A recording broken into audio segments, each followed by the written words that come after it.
Hello everyone, आज हम देखेंगे न्यूमेरिक एनालिसिस की थ्योरी। न्यूमेरिक एनालिसिस में क्या क्या है, एक्चुअली यहाँ पे दो सब टॉपिक्स हैं। Numerical analysis of, first of all is numerical analysis of content के साथ देखते हैं। सर्विस कंटेंट है solution of algebraic equations using algebraic equations के सॉल्यूशन है।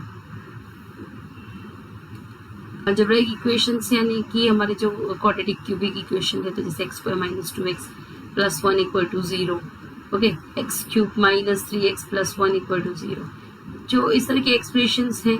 अब क्वाड्रेटिक इक्वेशन के हमें और भी वेज है सॉल्यूशन फाइंड आउट करने के, लेकिन जो ये न्यूमेरिकल एनालिसिस है इसकी ज़रूरत क्यों है? क्योंकि ऐसे बहुत सारे इक्वेशंस रहेंगे प्रैक्टिकली यूज़ में।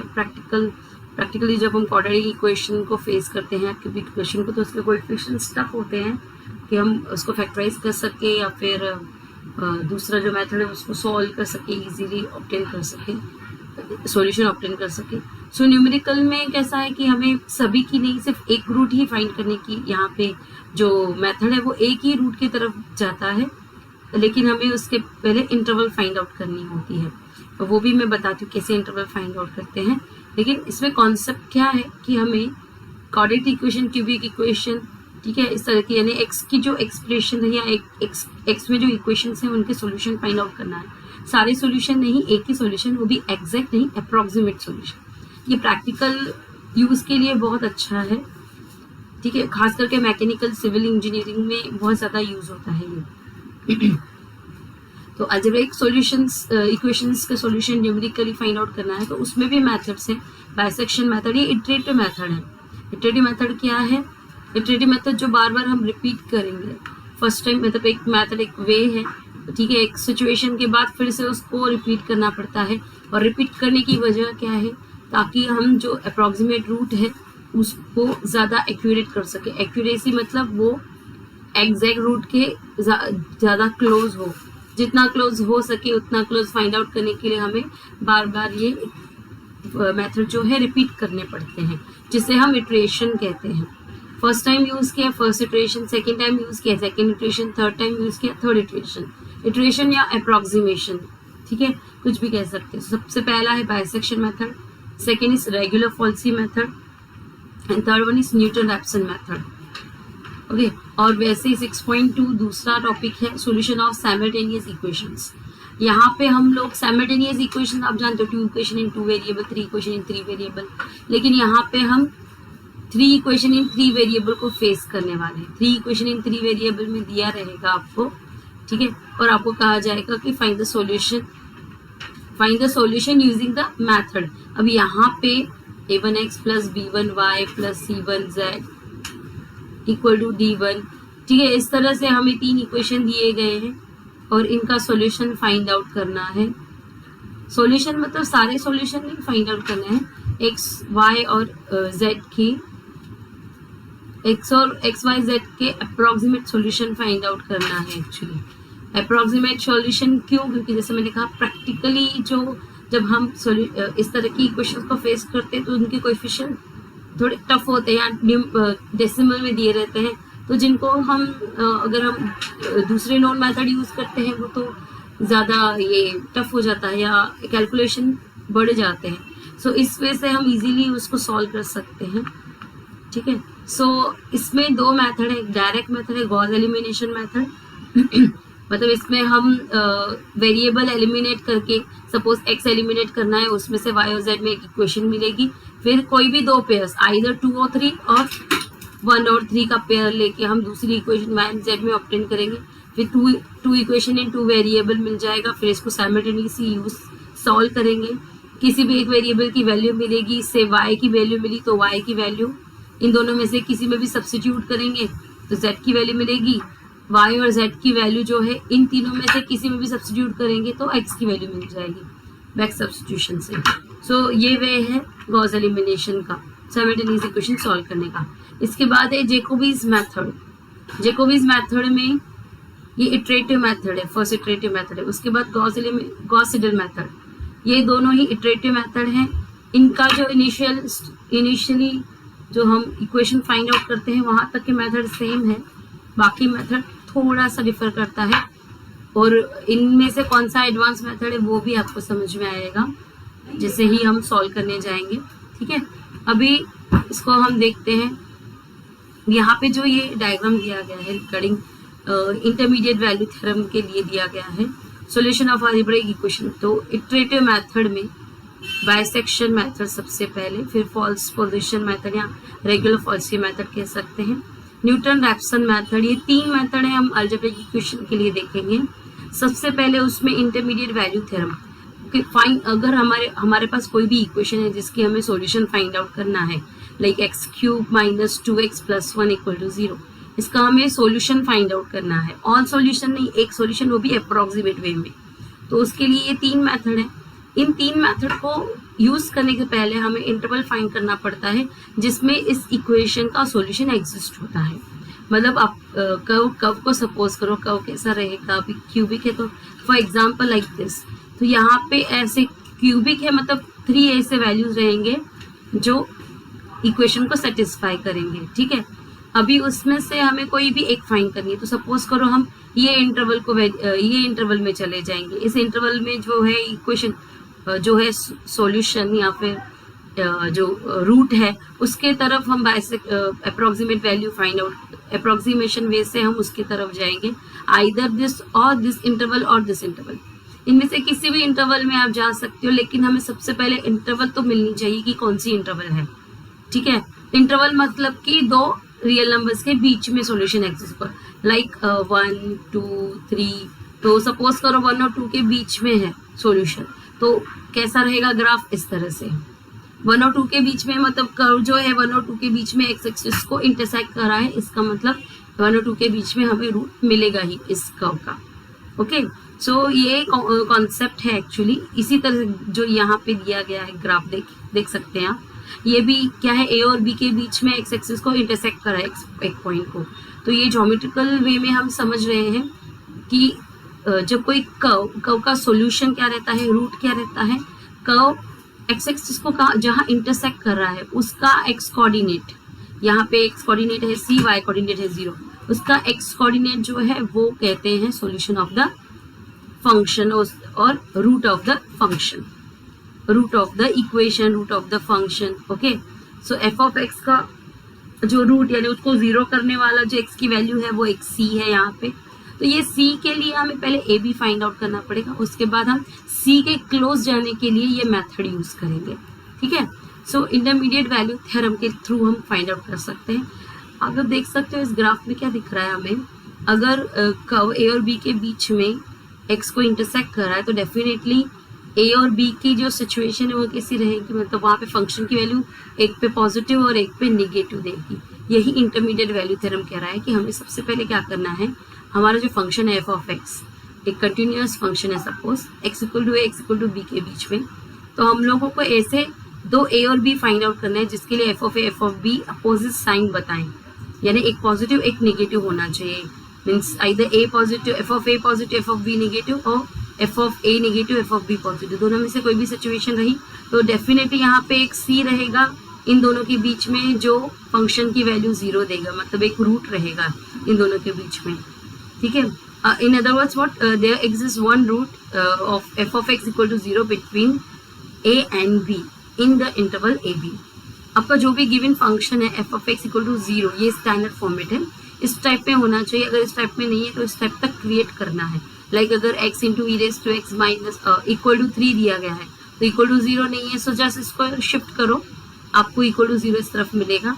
इक्वल टू 0 छोड़ के बाकी जो रहेगा वो हमारा एफ ऑफ एक्स है, जिसके लिए हमें अप्रोक्सीमेट रूट फाइंड आउट करना है using what ever the method is. Okay, तो ये हमारा वे है टू फाइंड द इंटरवल। मतलब हमें क्या करना है, एफ ऑफ एक्स मिल गया, फिर हमें F of 0, F of 1, F of 2 ये वैल्यूज फाइंड आउट करनी है। ऐसे तो कॉन्जुगेटिव वैल्यूज फाइंड आउट करना है जिसके लिए फंक्शन की वैल्यू जो है वो अपोजिट हो। ओके जिसके लिए फंक्शन की वैल्यू जो है वो अपोजिट साइन दिखाए तो हमें, ठीक है, तो अगर वो मिल जाते तो हम कहेंगे कि root belongs to in interval 2 3। और नेक्स्ट लाइन, नेक्स्ट हमारा जो टॉपिक है, हम लोग कहाँ जा रहे हैं, बाइसेक्शन मेथड की तरफ। तो सबसे पहले हमें बाइसेक्शन मेथड यूज करने के लिए क्या चाहिए, फंक्शन किस फॉर्मेट में चाहिए, F of X equal to 0 के फॉर्मेट में चाहिए, या अलजेब्रिक इक्वेशन गिवन है। तो हम अभी ऐसे दो रियल नंबर या integer a and b find out करेंगे जिसके लिए फंक्शन की वैल्यू जो है अपोजिट साइन बता रही हो, means either F of a less than 0, F of b greater than F of a greater than 0, F of b less than 0, और f of a less than 0, F of b greater than 0। इन दोनों में से कोई भी situation रही तो हम कह सकते हैं कि इन दोनों के बीच में डेफिनेटली एक रूट बिलोंग कर रहा है एफ ऑफ एक्स 0 का, ठीक है। सो ये इंटरवल हम लेंगे अप्रोक्सीमेशन के लिए। अब अगर आपके पास इंटरवल मिल चुकी है तो वर्किंग रूल जो है, मतलब हम अभी बाइसेक्शन मेथड किस तरह से फॉलो करेंगे इस इंटरवल में। सो अगर इंटरवल मिल चुकी है जिसमें रूट बिलोंग कर रहा है तो just take it mid value X naught, मतलब इसको एक्स नॉट से डिनोट कर रहे हैं। मिड वैल्यू कैसे मिलेगी, ए और बी का एवरेज लेने से। तो ए और बी का एवरेज ले लिया लाइक दिस, ये ए ये बी, और इन दोनों का एवरेज ले लिया से एक्स नॉट। तो ये हमें मिला first approximation to the root. अब उसके बाद जरूरी नहीं है कि एक्स नॉट ही रूट हो, लेकिन उसके बाद हम लोग क्या करते हैं, उसके बाद हम चेक करेंगे एफ ऑफ एक्स नॉट की वैल्यू। अगर एफ ऑफ एक्स नॉट 0 आता है तो एक्स नॉट रूट है, अगर एफ ऑफ एक्स नॉट 0 नहीं आता है तो डेफिनेटली जो रूट है आइदर ए एक्स नॉट के बीच में है और एक्स नॉट बी के बीच में, इन दोनों इंटरवल में कि कहीं ना कहीं तो होगा ही। तो अब हमें F of X naught check out करने की जरूरत पड़ेगी। सी, अगर एफ ऑफ एक्स नॉट 0 है तो एक्स नॉट रूट है, F of X not greater than 0 है, एफ ऑफ एक्स नॉट अगर ग्रेटर देन 0 है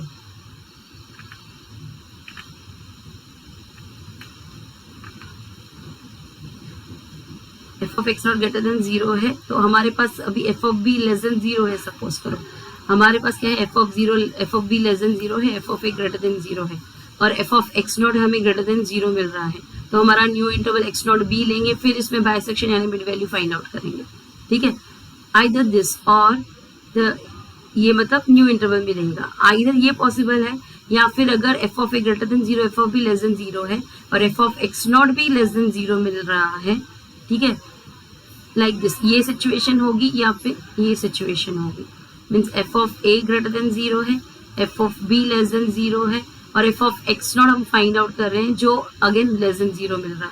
तो इंटरमीडिएट वैल्यू थ्योरम के अनुसार किस में रूट बिलोंग करेगा, जिसके लिए फंक्शन की वैल्यू, जिन दो पॉइंट्स के लिए फंक्शन की जो साइन है वो अपोजिट है।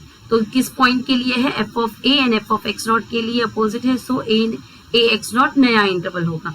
तो आइदर हमें एक्स नॉट बी इंटरवल मिलेगा जिसमें रूट बिलोंग करता है, और ए एक्स नॉट, दोनों नहीं हो सकता, ओके, किसी एक में ही रूट बिलोंग करेगा।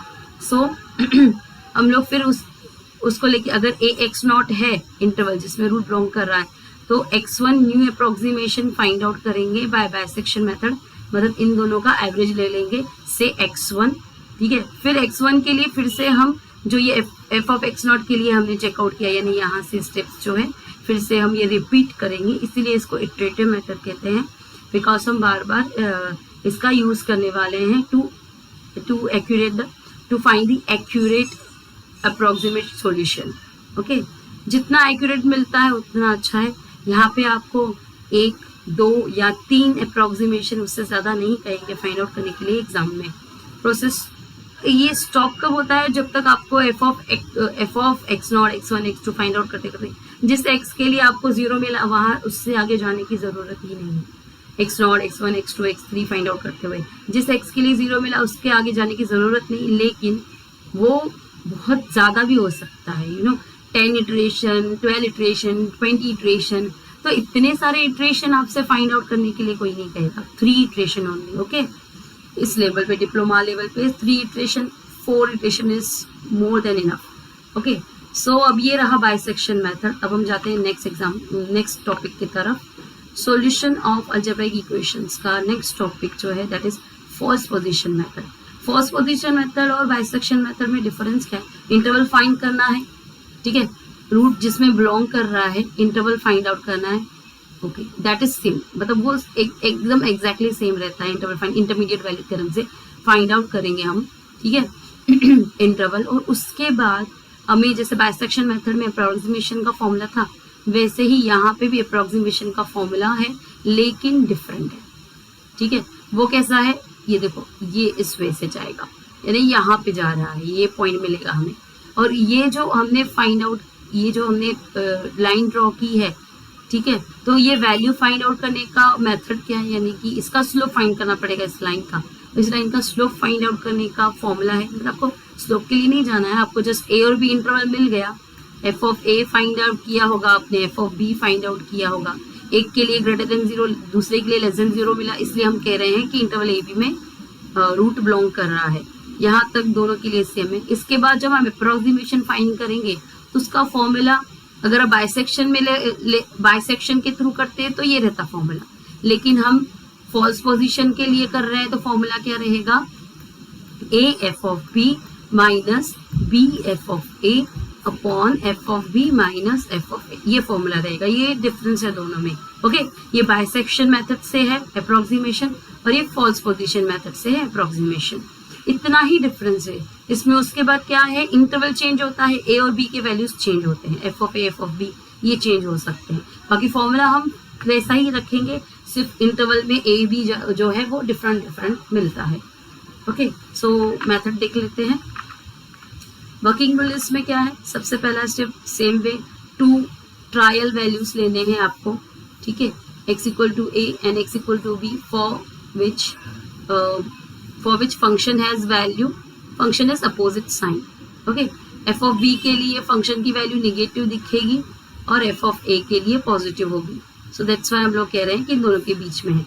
अब देखो यहाँ पे a और यहाँ पे b, ठीक है। अब उसके बाद हमें क्या करना है, f of a and f of b have opposite sign, oh fine, बरोबर है, so we can say that our root belongs to in this interval. तो फर्स्ट अप्रोक्सीमेशन कैसे फाइंड आउट करनी है, फॉर्मूला जैसे बताया x1 यानी a f of b minus b f of a upon f of b minus f of a. हमारे पास सभी वैल्यूज हैं, F of A F of b हमने फाइंड किया है, ठीक है। और हम लोग क्यों कह रहे हैं इन दोनों के a और b के बीच में है, क्योंकि F of A F of be in दोनों की साइन अपोजिट है। अब उसके बाद a b हमें पता है, F of A F of B पता है, वैल्यू सब्स्टिट्यूट करेंगे, कैलकुलेट करेंगे, x1 मिलेगा। फिर हम फिर से क्या करेंगे, x1 के लिए, x1 सपोज करो कहीं इधर है, x1 के लिए फिर फंक्शन की वैल्यू चेकआउट करेंगे। एफ ऑफ ए यहाँ पे सपोज करो नेगेटिव है, एफ ऑफ बी पॉजिटिव है। अगर एफ ऑफ x1 0 नहीं है तो 2 पॉसिबल केसेस है यहाँ पे, यानी x1 अगर रूट नहीं है तो यहाँ पे क्या हो सकता है, F of A F of x1 opposite sign हो सकती है, यानी कि अगर ये नेगेटिव तो ये पॉजिटिव, तो उस केस में क्या होगा, न्यू इंटरवल ए x1 होगा जिसमें रूट बिलोंग कर रहा है। Okay, by intermediate value theorem a x1 new interval होगा जिसमें रूट बिलोंग कर रहा है, तो अब a के प्लेस पे a और b के प्लेस पे x1 की वैल्यू रखेंगे फॉर्मूले में, तो ये मिलेगा हमें नेक्स्ट अप्रोक्सीमेशन, सेकेंड अप्रोक्सीमेशन। यानी जैसे ही हमें इंटरवल मिल गया, ठीक है, इंटरवल के दोनों जो टर्मिनल्स हैं a और x1 जैसे या बाउंड्स हैं, उस पर हमें फंक्शन की वैल्यू ऑलरेडी पता ही है, तो जस्ट हमें फॉर्मूले में सब्स्टिट्यूट करनी है इस फॉर्मूले में, तो आपको नेक्स्ट अप्रोक्सीमेशन मिल जाएगा। फिर हमें इंटरवल चेक करनी पड़ेगी, ये रहा केस 1, यानी हो सकता है कि F of A F of x1 इन दोनों की साइन अपोजिट हो, या फिर ऐसा भी हो सकता है ये a ये x1 और ये b, F of a f of x1 and F of b, F of a और एफ ऑफ b की वैल्यू डेफिनेटली अपोजिट होगी, ठीक है, साइन अपोजिट होगी। अब उसके बाद दूसरा केस क्या हो सकता है, और दूसरा केस हो सकता है कि आपको एफ ऑफ x1 और एफ ऑफ b की साइन जो है वो अपोजिट मिले, तो हमारा न्यू इंटरवल x1 और b हो जाएगा। In that case second approximation find करने का फॉर्मूला, यानी a के प्लेस पे आ गया x1 और b के प्लेस पे b ही रहेगा फॉर्मूले में, तो जहां भी b है वहां b रखोगे और a के प्लेस पे x1 रख दोगे, और फिर इस फॉर्मूले में सभी वैल्यू सब्स्टिट्यूट करके x2 की वैल्यू कैलकुलेट करोगे। ओके, और उसके बाद फिर से हमें क्या करना है, फिर हमें सेम रिपीट करना है स्टेप 3, फिर उसके बाद केस 1 केस 2, इस तरह से रिपीट करते जाना है नेक्स्ट इटरेशन के लिए। सेकेंड इटरेशन हमने फाइंड किया, फिर थर्ड इटरेशन के लिए एफ ऑफ x2 चेक करेंगे, एफ ऑफ x2 क्या है, पॉजिटिव है नेगेटिव है, कौन, यानी हमें या तो क्या मिलेगा, जिस आइदर x2 सपोज करो इधर मिला तो आइदर ये इंटरवल होगी या ये इंटरवल होगी, फिर से इंटरमीडिएट वैल्यू थ्योरम से ये वेरीफाई करेंगे। फिर अगर हमारे पास ये इंटरवल मिलती है इंटरमीडिएट वैल्यू थ्योरम के अनुसार इस इंटरवल में रूट है, तो फिर हम इस पे अप्रोक्सीमेशन का जो फॉर्मूला है वो यूज करेंगे, थर्ड इटरेशन फाइंड आउट करेंगे। सपोज थर्ड इटरेशन यहाँ मिलेगी। सो इस तरह से हम 3 iteration, 4 iteration, 5 iteration find out करते जाएंगे जब तक कि वो रियल रूट के क्लोज नहीं आता।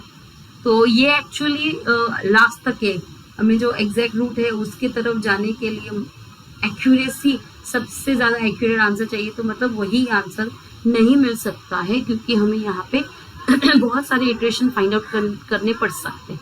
तो इसीलिए यहाँ पे आपको 3 इटरेशन से ज़्यादा नहीं कहा जाता है, 1 या 2 या 3, depend upon the example and value of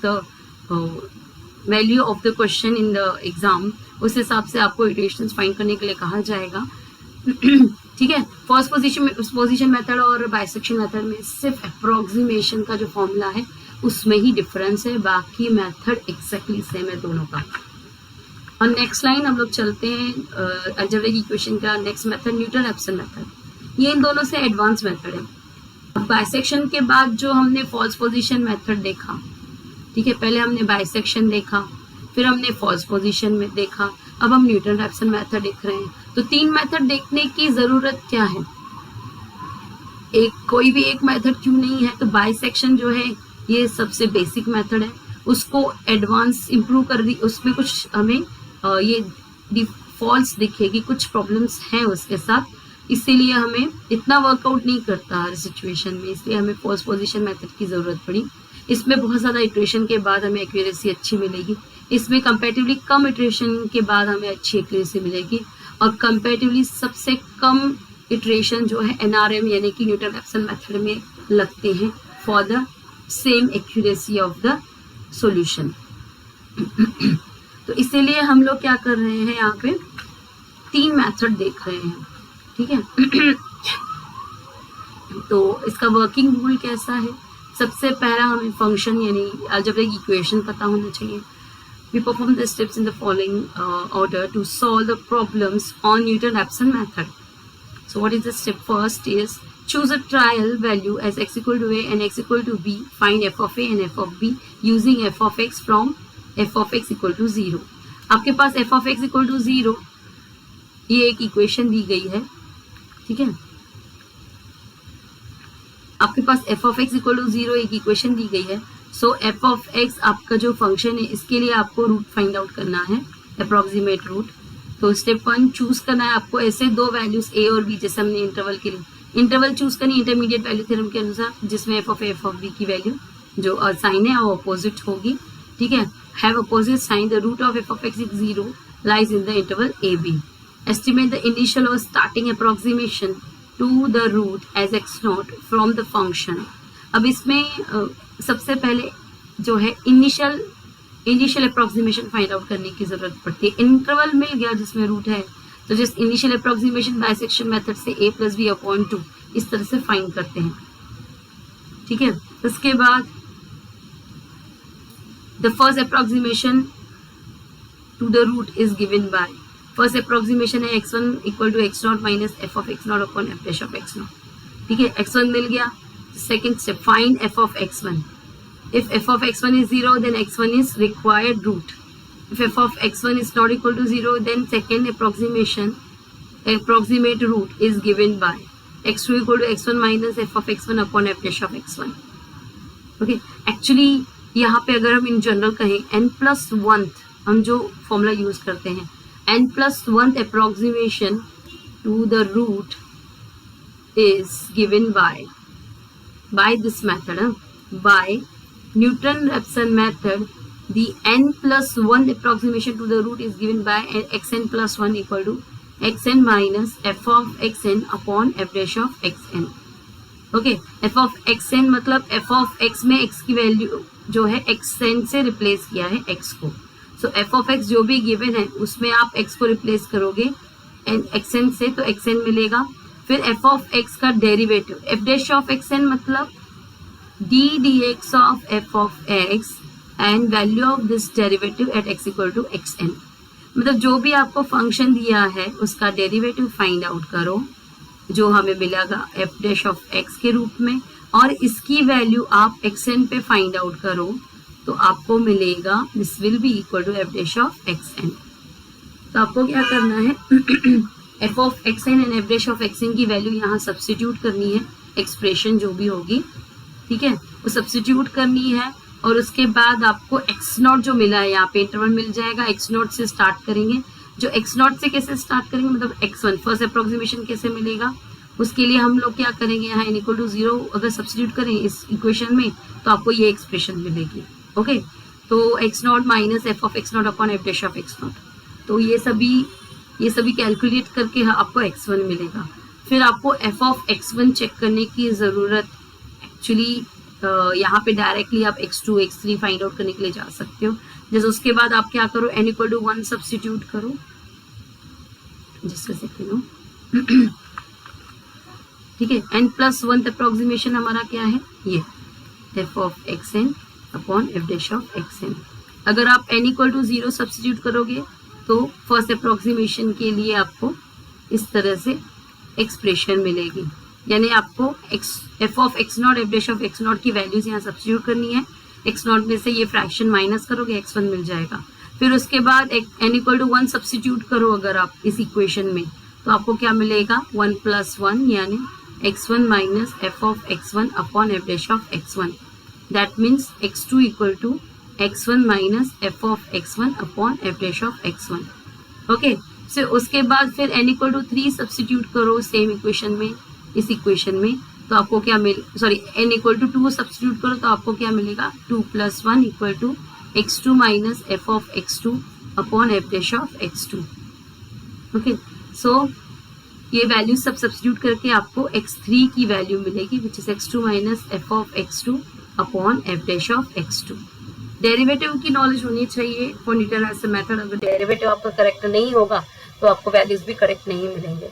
okay, सो इस तरह से हम यहाँ पे देख सकते हो। अब ये कितना इजी वे है, इसी पे बेस है, डेफिनेटली इसी तरह का है, बट इसको हम और बेटर वे में इसी तरह से लिख सकते हैं। जैसे कहा n प्लस 1 अप्रोक्सीमेशन लिखेंगे, n की वैल्यू 0 सब्स्टिट्यूट करेंगे तो हमें फर्स्ट अप्रोक्सीमेशन का एक्सप्रेशन मिलेगा।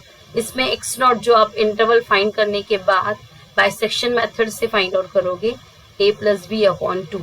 ठीक है, वैसे यहाँ पे बहुत सारी बुक्स में आपको ए बी इंटरवल है अगर, तो x not equal to a भी ले सकते हैं, x not equal to b भी ले सकते हैं, या x not equal to a plus b upon 2 भी ले सकते हैं। तीनों में से कोई भी चॉइस कोई भी ले लो चलेगा, लेकिन बेटर है कि आप a plus b upon 2 formula use करो।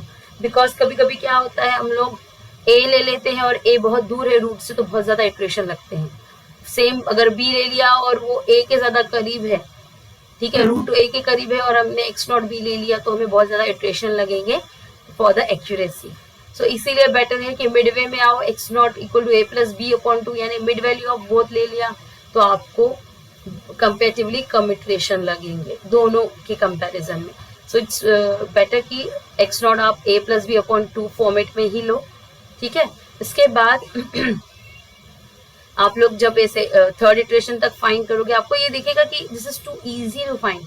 जस्ट डेरिवेटिव मालूम है, ठीक है, फंक्शन का डेरिवेटिव हमें पता है, यानी डेरिवेटिव फाइंड करने आता है फंक्शन का। So it's easy, just value find out करने है, सब्स्टिट्यूट करने है, कैलकुलेट करना है। ये फॉर्मूले पे डिपेंड करता है। ठीक है, एक फॉर्मूला याद किया कि सारे इटरेशन इजीली फाइंड आउट कर सकते हैं। सो ये इसका अलजेब्रिक का लास्ट मेथड है। Repeat the process till the required accuracy, means close to the real root. जब तक आपको करना है इसको एक्यूरेसी के लिए, मतलब, और ये स्टेप, ये जो न्यूटन रैप्सन मेथड है ना, इसको समझना बहुत इजी है। कब तक स्टॉप करना है, जब दो कॉन्जिक्यूटिव, सपोज करो x5 x6 आपको एग्जैक्टली सेम मिल रहे हैं, मतलब आप अब इससे ज्यादा फाइंड आउट करने की जरूरत ही नहीं है। आप अप्रोक्सीमेटली आप आ चुके हो, रियल रूट के बहुत क्लोज आ चुके हो। ओके, नेक्स्ट साइमल्टेनियस इक्वेशंस का सॉल्यूशन, जैसे कि कहा मैंने, डायरेक्ट मेथड जो गॉस एलिमिनेशन मेथड है सबसे पहले, ठीक है, और दूसरा इटरेटिव मेथड है जिसमें दो मेथड आते हैं, Jacobi iteration and Gauss Seidel method. Okay, so in iterative method the process of iteration is repeated using the result of preceding steps till we get the desired degree of accuracy. Okay, सो अभी solution of simultaneous equations की तरफ बढ़ते हैं। हमारा सबसे पहला Gauss direct method जो है, गॉस एलिमिनेशन मेथड।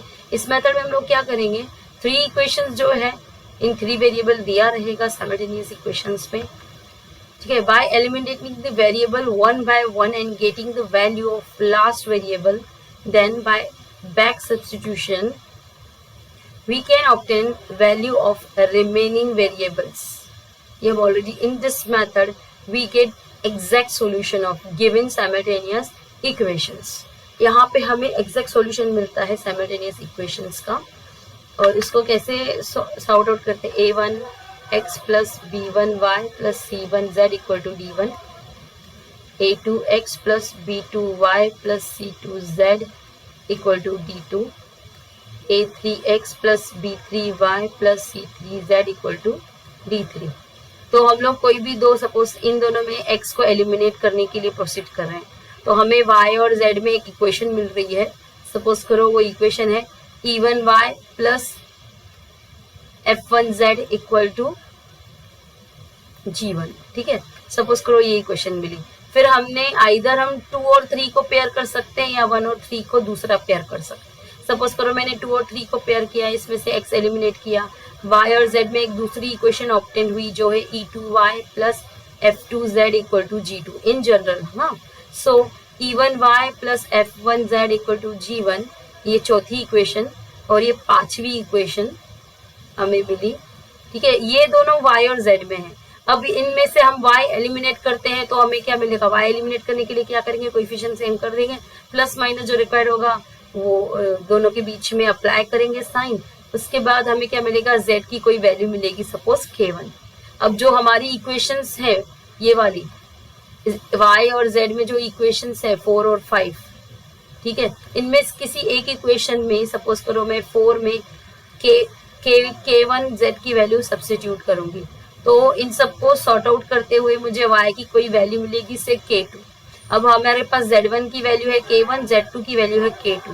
ये हम 3 इक्वेशन जो दिए हैं, फर्स्ट सेकेंड थर्ड इक्वेशन, इनमें किसी में एक सब्स्टिट्यूट करेंगे। सपोज मैं फर्स्ट इक्वेशन में सब्स्टिट्यूट कर रही हूँ, ठीक है, तो y की वैल्यू सब्स्टिट्यूट की k2 और z की वैल्यू है k1, सब्स्टिट्यूट की और इसे सॉर्ट आउट किया, सारे नंबर हैं x को छोड़ के, तो x जो है मुझे वो इसकी वैल्यू सपोज क्या मिली, k3।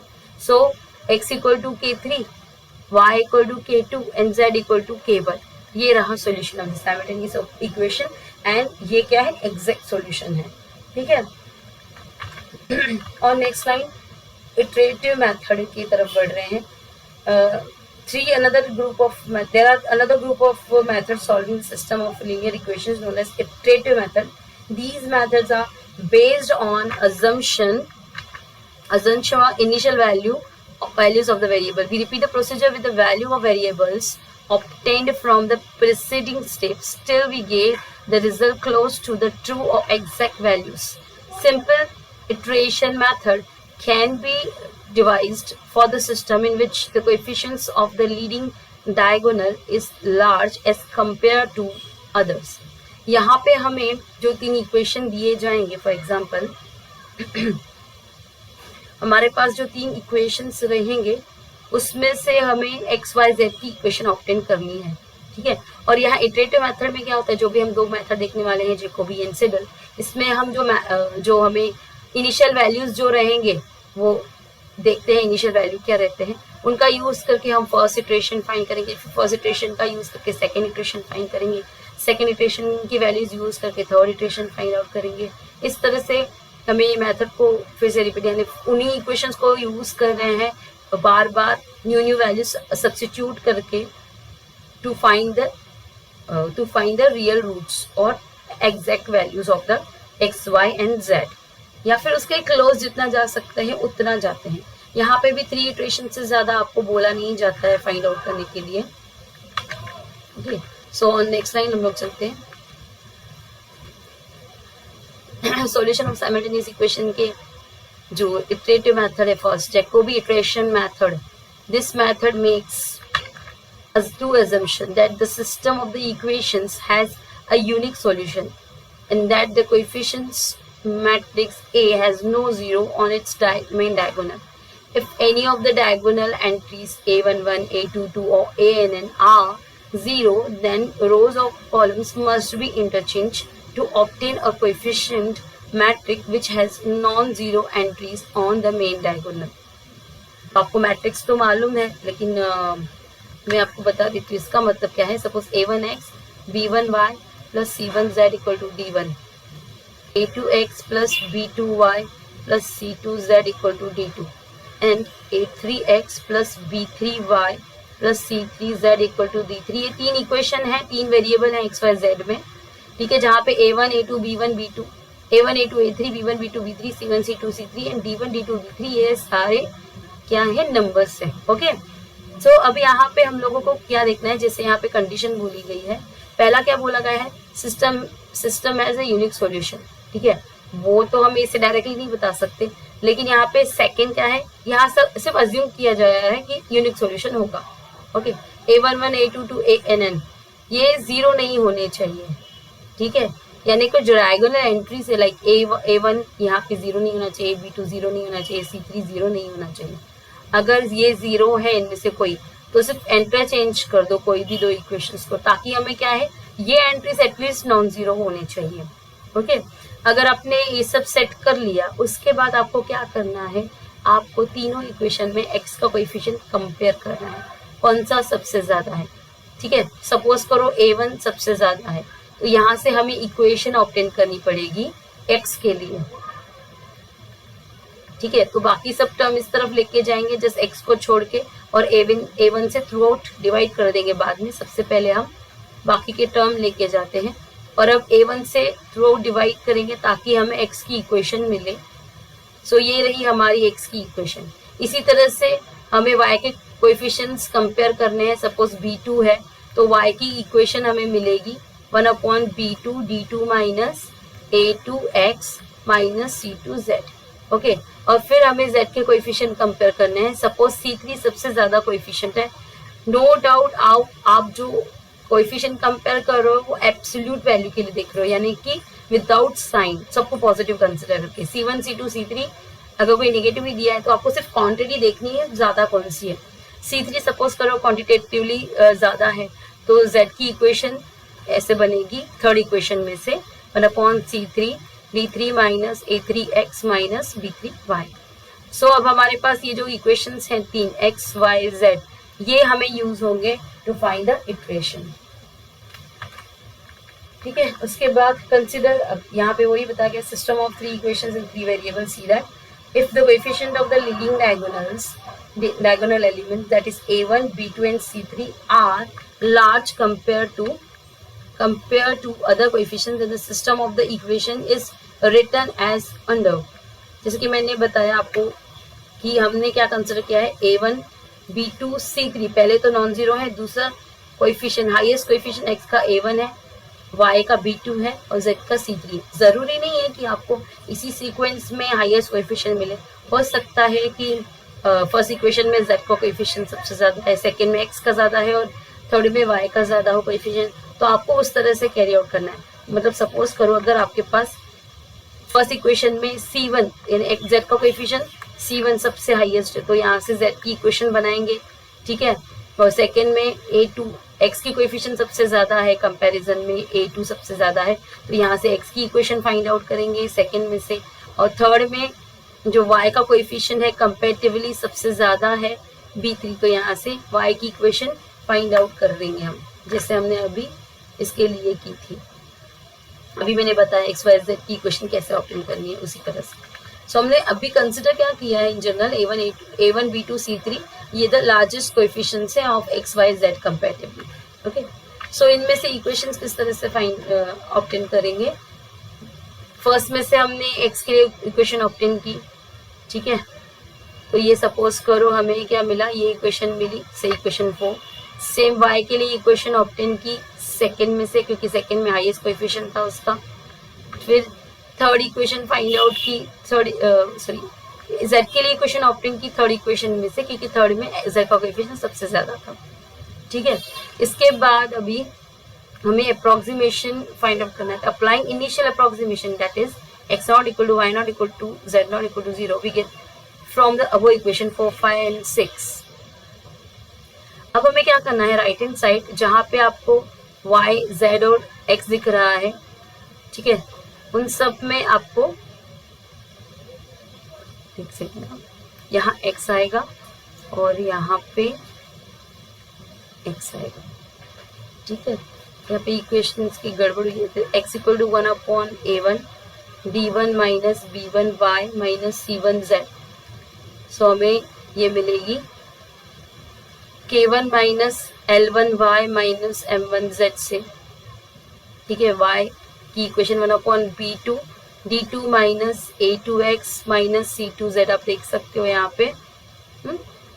सो ये मिलेगा k2 minus l2x minus m2z, okay. And z equal to 1/c3 d3 minus a3x minus b3y। इसको मिलेगा k3 minus l3y minus m3 sorry l3x minus m3z y sorry y, ठीक है। सो इस तरह से हमें इक्वेशन मिलेंगे। इसमें फिर हम लोग क्या करेंगे, लेफ्ट हैंड साइड हमें जहाँ पे x y और z दिख रहा है उसे हमने x0 y0 z0 ये वैल्यू सब्स्टिट्यूट करनी है, विच इज इक्वल टू 0 लेने हैं हमें ये, यानी x के प्लेस पे x0 LHS में left hand right hand side में जहां भी आपको x दिखे उसे x0 से रिप्लेस करो और उसकी वैल्यू 0, y0 से रिप्लेस होगा जिसकी वैल्यू 0 लेंगे, z इक्वल टू z0 यानी 0 से रिप्लेस होगा, z0 की वैल्यू 0 है यहाँ पे। सो RHS जो है 4, 5, 6 का RHS उसमें आपको x, y, z की वैल्यूज x0, y0, z0 से रिप्लेस करके वो और उनकी वैल्यू क्या है एक्चुअली 0, 0 सब्स्टिट्यूट करना है। इस तरह से हमें फर्स्ट इटरेशन मिलेंगे and first iteration will be x1 equal to k1 से y1 k2 और z1 k3 मिलता है इस तरह से, ओके। सो उसके बाद अब हम क्या करेंगे, ये x1 equal to k1, y equal to k2 and z1 equal to k3 ये हम इन इक्वेशंस में सब्स्टिट्यूट कर देंगे। यहाँ x आएगा, यहाँ पे x आएगा और यहाँ पे y आएगा, ओके। सो इन इक्वेशंस में सब्स्टिट्यूट कर देंगे राइट हैंड साइड में, तो लेफ्ट हैंड साइड हमें x2 y2 z2 मिलेगा। अगर हम यहाँ पे y की जगह y1, z की जगह z1, x की जगह x1 जहाँ भी दिख रहा है सब्स्टिट्यूट करेंगे तो, ठीक है। So further substituting for x, y, z in equation 4, 5, 6 we get x2 equal to k1 minus l1y m1z, y2 equal to k1 minus, ठीक है। यानी हम लोग क्या कर रहे हैं, वैल्यू सब्स्टिट्यूट कर रहे हैं x1 minus m3 y1, okay. So ये इस तरह से हमें मिलेंगे। हमने क्या किया है 4, 5, 6 में x equal to k1 x के प्लेस पे x1 की वैल्यू सब्स्टिट्यूट की है, y के प्लेस पे y1 की वैल्यू सब्स्टिट्यूट की है, z के प्लेस पे z1 की वैल्यू सब्स्टिट्यूट करेंगे तो हमें x2 y2 z2 मिलेगा। And this process is to be repeated till the difference between two consecutive iteration is negligible. मतलब आपको अगर x1 जैसे x3 y3 z3 मिला और फिर x4 y4 z4, ठीक है, ऑलमोस्ट इन दोनों के बीच में ये ऑलमोस्ट सेम है, तब तक आप फाइंड करो, उसके बाद फाइंड करने की जरूरत नहीं है। लेकिन यहाँ पर प्रैक्टिकली हम लोग एग्जाम में 3 इटरेशन से ज्यादा नहीं देते हैं, 3 और 2 इटरेशंस, 1 मार्क का रहा तो 1 इटरेशन, ओके। सो ये रहा जैकोबी मेथड, और गॉस सीडल मेथड भी सेम है, थोड़ा सा ही डिफरेंस है। गॉस सीडल मेथड में जो इक्वेशन फाइंड करने तक के जो कंडीशन है वो सेम है। ये common iterative method, most common iterative method है, और ये फास्ट मेथड है। कैसे वो देखते हैं, ये मॉडिफाइड किया हुआ है जैकोबी इटरेशन से ही, ठीक है। और consider a set of equations in 3 variable as, अब ये 3 इक्वेशंस हम कंसिडर कर रहे हैं, a1x plus b1y plus c1z equal to d1, second equation a2x plus b2y plus c2z equal to d2, a3x plus b3y plus c3z equal to d3, 3 equation variable है। Suppose a1 not equal to 0, b1 not equal to c1 not equal to 0, we rewrite them as a below, okay। हम लोग क्या suppose कर रहे हैं कि a1 b2 c3 ये एक तो नॉन जीरो वैल्यूज हैं, ऊपर से ये a1 कंपैरेटिवली सबसे बड़ा कोएफिशिएंट है x का, B2 y का सबसे बड़ा कोएफिशिएंट है और C3 z का सबसे बड़ा कोएफिशिएंट है क्वांटिटेटिवली, ठीक है। तो हम अभी x की इक्वेशन 1 में से इस तरह से ऑब्टेन करेंगे, ये रही फ्रॉम इक्वेशन 1 x के लिए इक्वेशन फाइंड की, फिर फ्रॉम इक्वेशन 2 x के y के लिए इक्वेशन फाइंड आउट की, ओके। फिर फ्रॉम 3 z के लिए इक्वेशंस हमने फाइंड आउट की, ओके। सो 4 5 6 इक्वेशन हमें मिली और नेक्स्ट लाइन हमें क्या करना है अभी 4 5 6 की जो इक्वेशन मिली है उनमें हम y equal to y not यानी 0 और z equal to z not यानी 0 सब्स्टिट्यूट करेंगे इक्वेशन 1 में। जो पहली इक्वेशन मिली ना हमें x इक्वल टू, हमें तीनों इक्वेशन जो मिली है वो कैसी है, x1 के लिए कैसा है, सॉरी x के लिए कैसी इक्वेशन मिली है 1/a1 d1 minus in general हमने जो लिखा था, ठीक है, ये रही हमारी equation k1 l1 m1, okay. सो हम नेक्स्ट, तो हम यहाँ पे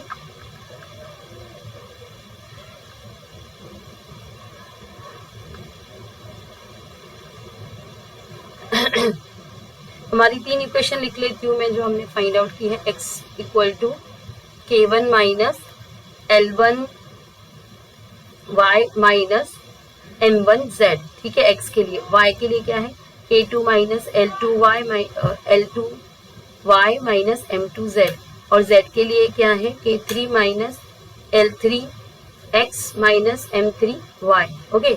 ये हमने 3 इक्वेशंस फाइंड आउट की। इसमें अभी हमें क्या करना है, सबसे पहले x1 के लिए फर्स्ट इटरेशन फॉर x के लिए y नॉट z नॉट यानी 0, y की वैल्यू 0, z की वैल्यू 0 सब्स्टिट्यूट करेंगे और हमें x1 की वैल्यू k1 मिलेगी। अब y1 फाइंड आउट करने के लिए क्या करेंगे हम, y1 फाइंड करने के लिए क्या करेंगे हम, यहाँ पे x की वैल्यू x1 से रिप्लेस करेंगे और z की वैल्यू z नॉट से रिप्लेस करेंगे। सो x1 हमारे पास है k1 और z नॉट की वैल्यू 0 है। अब आप देख रहे हो अभी हमने x1 फाइंड किया और हम y के लिए x1 की वैल्यू यूज कर रहे हैं, ठीक है। तो ये क्या हो गया, हम तभी के तभी x1 की वैल्यू यूज कर रहे हैं, मतलब नेक्स्ट सिचुएशन में उसका इफेक्ट कैसा पड़ेगा कि एक्यूरेसी जो है वो फास्ट मिलेगी हमें, ओके। अब यहाँ पे हमें y1 की वैल्यू मिल गई, सपोज करो y1 की वैल्यू हमें मिली है k2, ठीक है। y1 की हमें वैल्यू मिली है इस तरह से,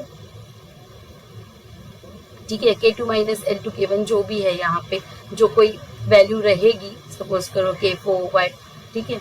सो ये वैल्यू जो है हम अभी y1 की वैल्यू मिल गई, x1 की वैल्यू हमारे पास है, तो z1 की वैल्यू फाइंड आउट करने के लिए हम लोग क्या करेंगे, x1 y1 यूज करेंगे, ठीक है। तो जहाँ x, क्योंकि z की इक्वेशन x एंड y में एक्सप्रेस है, तो x की जगह x1, y की जगह y1 जब हम सब्स्टिट्यूट करेंगे तो ये जो z1 है ये जैकोबी में सेकेंड इटरेशन में मिलता है, जहाँ पे हमें गॉस सिडल में ये z1 में ही मिल रहा है। अगर जैकोबी को कंपेयर करोगे तो सेकेंड इटरेशन में आपको z1 मिलेगा फॉर द सेम इक्वेशन, ठीक है। फॉर द सेम इक्वेशन ये z2 के लिए है, और फॉर सेम सेट्स में अगर हम यूज कर रहे हैं तो z1 जो है जैकोबी में मिलता है वो तो बहुत दूर की बात है, जो z2 मिलता है वो अब गॉस में z1 मिल रहा है, ऐसा। यानी कि हम सेकेंड इटरेशन में जैकोबी में जाते हैं, z जो मिलता वो हमें गॉस सिडल में फर्स्ट इटरेशन में ही z की वैल्यू मिल जा रही है। इसीलिए इसको फास्टेस्ट प्रोसेस कहते हैं, क्योंकि ये इटरेशन जो है रिड्यूस करेगा, एक्यूरेसी जो है वो बढ़ाएगा, तो हमारा काम कम कर रहा है ये, इसीलिए इसको एडवांस मेथड कहते हैं।